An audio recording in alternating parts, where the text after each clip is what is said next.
प्रतापगढ़ी।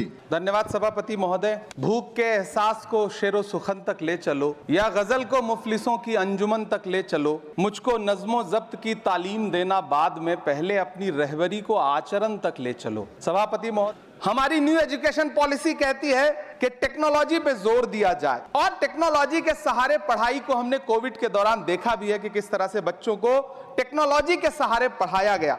लेकिन मैं माननीय मंत्री जी से पूछना चाहता हूं कि जब इस देश में 80 करोड़ लोग 5 किलो राशन पे गुजारा कर रहे हों, तो क्या उन परिवारों तक इंटरनेट, कंप्यूटर, लैपटॉप जैसी सुविधाएं पहुंचाने के लिए कोई रोड मैप है ताकि उनके बच्चों को शिक्षित किया जा सके? मैं एक बहुत महत्वपूर्ण बात और सभापति महोदय यहां कहना चाहता हूं कि माइनॉरिटी कम्युनिटी से जुड़ा हुआ जो मदरसा एजुकेशन का पैटर्न है, उस पे बहुत गंभीरता से माननीय मंत्री जी से पूछना चाहता हूं कि जो न्यू एजुकेशन पॉलिसी है, कुछ मदरसे ऐसे हैं जिनको सरकार रिकॉग्नाइज करती है, लेकिन कुछ बड़े शिक्षण संस्थान हैं, नदवा और देवबंद जैसे, क्या न्यू एजुकेशन पॉलिसी के कॉन्टेस्ट में आपने इन बड़े संस्थानों से डायलॉग करने का कोई मानक या कोई बातचीत शुरू करने का प्लान बनाया है या नहीं, ये मैं पूछना चाहता हूं। और एक बहुत महत्वपूर्ण बात मंत्री जी से मैं पूछना चाहता हूं कि बहुत सारे माइनॉरिटी इंस्टीट्यूट थे जहां पर स्कॉलरशिप का प्रावधान था, लेकिन आपने मौलाना आजाद नेशनल फेलोशिप को एक झटके में बंद कर दिया। हजारों लाखों छात्र जो उस स्कॉलरशिप के भरोसे अपनी शिक्षा ग्रहण कर रहे थे। एक तरफ प्रधानमंत्री जी कहते हैं सबका साथ सबका विकास, एक हाथ में कंप्यूटर एक हाथ में कुरान, लेकिन जब स्कॉलरशिप आप बंद कर देते हैं तो गरीब तबके से आने वाला अल्पसंख्यक समुदाय के जो बच्चे हैं, उनकी शिक्षा व्यवस्था को लेकर के, उनकी शिक्षा को आगे बढ़ाने को लेकर के आपके पास क्या प्लान है?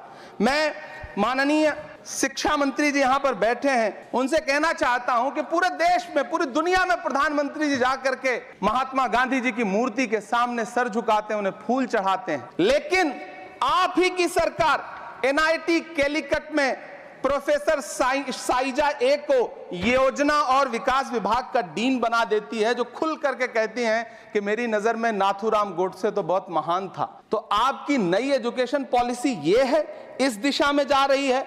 मैं आपके महोदय से, सभापति महोदय, ये कहना चाहता हूं कि किस तरह से एनसीईआरटी की किताबों में सांप्रदायिकता को परोसा जा रहा है। माननीय मंत्री जी, क्या आपके संज्ञान में है कि केंद्रीय हिंदी संस्थान और नीपा जैसे जो संस्थान हैं, उसमें अघोषित तौर पर यह कह दिया गया है कि देवनागरी में लिखते हुए जो नुक्ते लगाए जाते थे, जिनको यह कहा जाता है कि वो उर्दू से आते हैं, उनको अघोषित तौर पर रोक दिया है कि नई छपने वाली किसी भी किताब में नुक्ता नहीं लगाया जाएगा। एनसीईआरटी की किताबें छापने वाले, लिखने वाले कई लोगों से मेरी व्यक्तिगत बात हुई, उनका यह कहना था कि हमें ऊपर से आदेश है, हालांकि ऐसा कोई लिखित आदेश नहीं है। तो मैं आपसे जानना चाहता हूं कि यह नुक्ता हटा करके आप देवनागरी भाषा को मजबूत कर रहे हैं या उसे कर्कश और कमजोर बना रहे हैं? यह मेरा माननीय मंत्री जी से अनुरोध है और ये मैं उनसे जानना चाहता हूं। सभापति महोदय, पीएम श्री विद्यालय को लेकर के बहुत बातें हुई। मैं एक चीज कहना चाहता हूं कि गाजीपुर एक जिला है उत्तर प्रदेश में, वहां वीर अब्दुल हमीद विद्यालय है धामूपुर गांव में।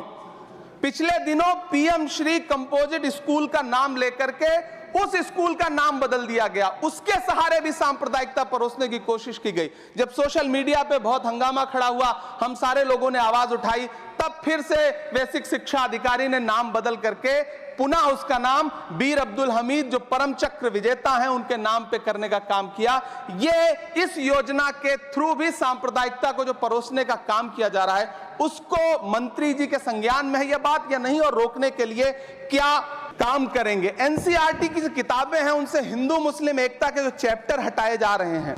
महोदय, एनसीईआरटी की किताबें बच्चों का ज़हन तैयार करती हैं। आप बेसिक तौर पे एक नया इतिहास पढ़ाने के चक्कर में बच्चों को, छोटे बच्चों को जो गुमराह करके उनको एक झूठा इतिहास पढ़ाने का प्रयास कर रहे हैं, आगे चल के दुनिया में वो बच्चे कहां सस्टेन करेंगे? तो मैं माननीय मंत्री जी से कहना चाहता हूं, विद्यालय में पाठ्यक्रम में जो बदलाव किए गए हैं, जिसमें राजनीति विज्ञान के पाठ्यक्रम से भीमराव, रामजी अंबेडकर, मोहनदास करमचंद गांधी, मोहम्मद इकबाल और भारत के संविधान पर आधारित शोध पत्रों को हटाया गया है। दलित लेखक बामा और सुकीरथ राणा को अंग्रेजी पाठ्यक्रम से हटाया गया है। क्या ये चीजें माननीय मंत्री जी के संज्ञान में है? समय बहुत कम है। मैं इस नई एजुकेशन पॉलिसी पर आदरणीय मंत्री जी से और सरकार से इतना कहना चाहता हूं कि आप बदलाव के नाम पर ये जो नई चीजें लेकर के आ रहे हैं, कैंपस में जिस तरह की गुंडागर्दी है, अभी एक माननीय सदस्य ने बोलते हुए जेएनयू का जिस तरह से जिक्र किया कि जेएनयू में इस तरह के नारे लगे, कुछ नकाबपोश लोग आते हैं, नारे लगाते हैं, चले जाते हैं, पुलिस सालों साल गुजरने के बाद उन नकाबपोश लोगों को ढूंढ नहीं पाती है। इतने प्रतिष्ठित शिक्षण संस्थानों को बदनाम करने के लिए जो तरीका सरकार इस्तेमाल कर रही है वो बहुत शर्मनाक है। पिछले दिनों एक महिला भी नकाबपोश जिसने छात्रावास में लाठी बरसाई थी, डंडे चलाए थे, वो आज तक उसकी पहचान नहीं की जा सकी, दिल्ली पुलिस उसे ढूंढ नहीं सकी। जामिया की लाइब्रेरी में जिस तरह से लाठियां बरसाई गई थी, उनके जख्मों के निशान आज तक नहीं सूखे हैं। अलीगढ़ मुस्लिम विश्वविद्यालय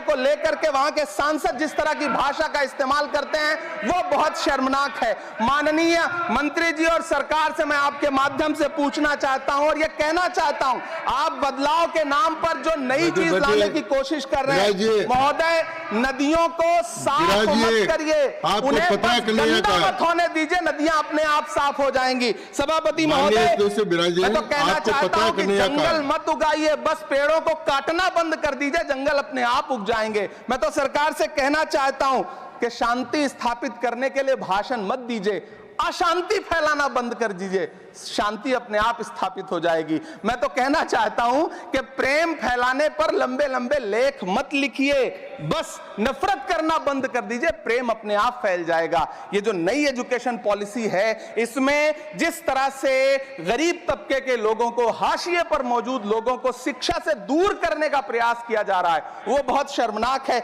शिक्षा को निजीकरण की तरफ जिस तरह ले जाया जा रहा है, वो बहुत शर्मनाक है। माननीय मंत्री जी इस पर सोचें और इसे सुधार करने का प्रयास करें। इस सदन की तरफ से शायद इससे बेहतर बात, इससे बेहतर सुझाव हम नहीं दे सकते। बहुत बहुत धन्यवाद।